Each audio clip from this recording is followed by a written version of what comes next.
Key, how do I deal with being stonewalled? Dear reader, thank you for this question. You've come from the newsletter and I'm glad that whatever video I've done has inspired you to begin to start connecting the dots and asking questions about your own situation. Being stonewalled is not nice. It's an awful experience. And if you're an empathic person who always wants to find solutions, who's always trying their level best to get somebody to communicate with you so that you can then work out what the hell to do, then this video is for you.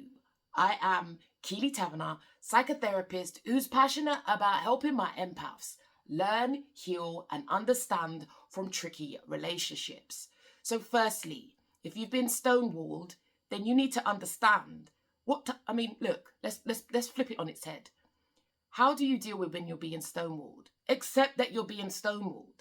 If you don't accept that you're being stonewalled, you're going to be trying to, empaths, I know we don't like this, manipulate the situation so the person opens up and begins to talk to you. Listen, if you're being stonewalled, they don't want to talk. They're not open. And you have to also pay attention to the situations, the topics where you are being stonewalled. If you're challenging someone and then they go mute, shut down on you, then clearly they're not open to self-reflection. So they're not having it. That is what you need to understand. They don't want to go there. And if you try to change that, that will take you, empath crew, into manipulative tactics. And that ain't great for your greatness.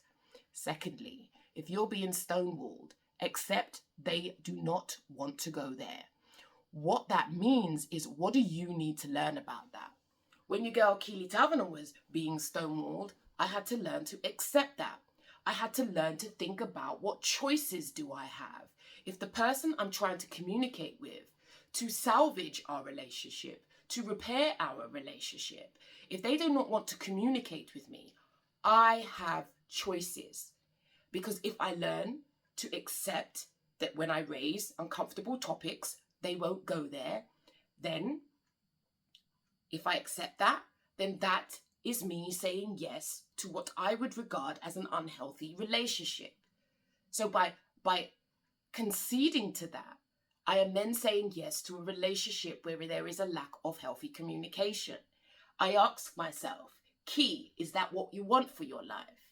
Key says, no, that's not what I want for my life. So I have to reflect on, what do I want to do? What are my choices in this situation? And one of the things us naive empaths don't understand is that we do have choices. Often we don't like the choices. And because of the fact that we don't like the choices, what we do is we want that person to change. Because ultimately it means you don't have to. If only they would stop stonewalling you, then your relationship would be where you want it to be, or you'd have the difficult conversation you want. But we must pay attention. If someone shuts down, shuts us out, stonewalls, they don't want to go there. The key question is, what do you do about it? Lastly, choice. My dear people, choice is the most powerful concept that you have in your life. Just like I said before, if I don't want to be in a relationship where there's a lack of communication, or I'm being stonewalled, I do have choice. If I choose to stay, I'm saying yes to what I don't want. I'm saying yes to what I know is an unhealthy dynamic. Therefore, 6 months, a year, 5 years later, when the relationship is a car wreck and toxic, who can I blame? I am an advocate of self-responsibility. This is the key cornerstone in the course Navigate Narcissism Now that I deliver every Thursday to my empathic community who are making profound changes in their life. So if I'm an advocate of self-responsibility, it is my choice to stay in a relationship. I am then creating my own misery. I create my own misery. And I don't know about you, but I don't want a miserable life. I don't want to be in a toxic relationship waiting for Fred to change his behavior.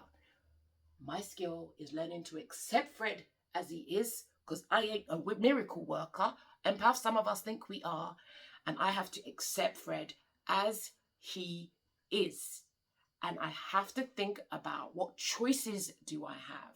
What changes do I need to make? Because that is the only thing, the only person I have power and control over is me.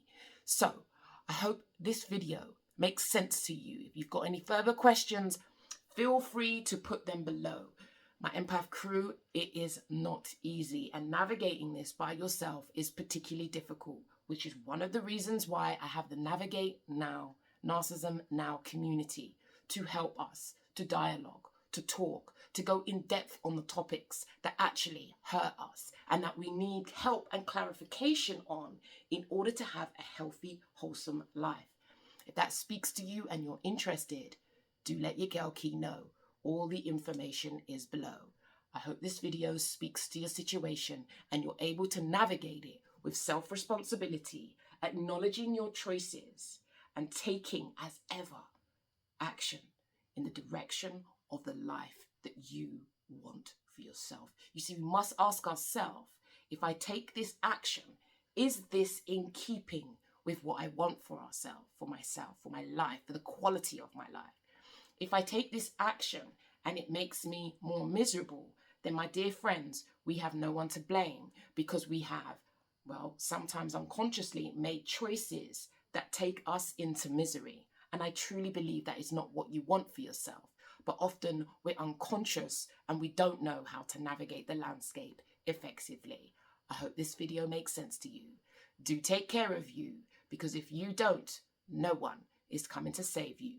You got to learn to save your precious self. Peace.